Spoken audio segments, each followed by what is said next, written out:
Hello, thank you so much for choosing this video. I hope you enjoy it. If you do, please could you like it, share it, and it'd be great if you could subscribe to the channel. It'll really help me out. Enjoy. Okay, so it's been a while since I've come to an iconic TV set, if you like, that still exists in real life. So I thought I'd come and have a look at this one.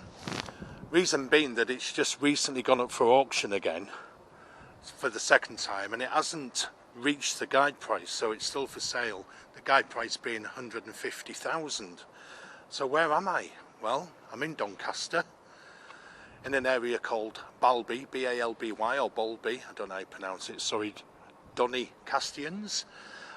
So I'll tell you a little bit about this first before I show you. So there was a shopkeeper called Arkwright, played by Ronnie Barker. Are you guessing what it is now? And he had a helping hand in the shape of David Jason's character Granville. And Arkwright was infatuated with, I believe she was a district nurse who used to care for her mum, who was called Gladys Emmanuel.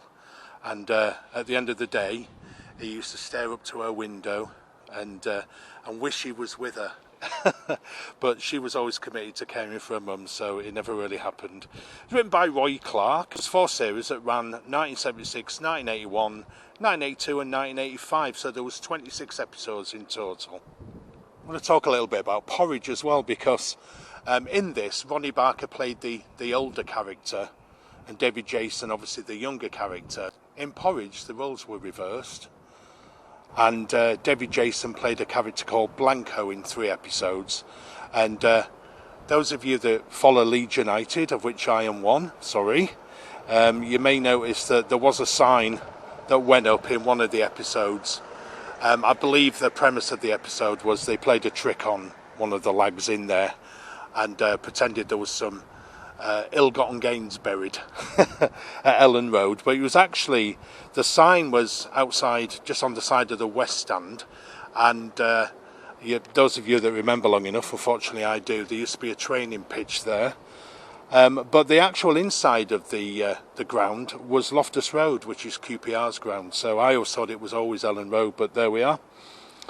So let's go and have a look at Arkwright's corner shop, and it's on the corner of Lister Avenue and Scarf Avenue, so there's quite a few avenues down here. And I've just met a gent actually who said he lived here when it was being filmed, and his mum lived a couple of doors away and this, that and the other, and he's still around. And he said David Jason kindly gave him a £5 all the way back then. So there we are, there it is. Sort of fairly unrecognisable, but you can just imagine the fruit and veg outside as we all used to see it, and the lighting. And then I think it was intimated, I don't know if it was filmed here, but he used to look across at a window, but I think it looked different to that for Gladys Emmanuel. So there we are. Obviously not as detailed as Brookside because there's not as much to show you, but if you fancy buying it, 150 grand guide price. Got a couple of flats upstairs, I believe. So yeah, if there's anybody that's a super fan of open all hours, get this number wrong, turn it into a museum or whatever, there we are.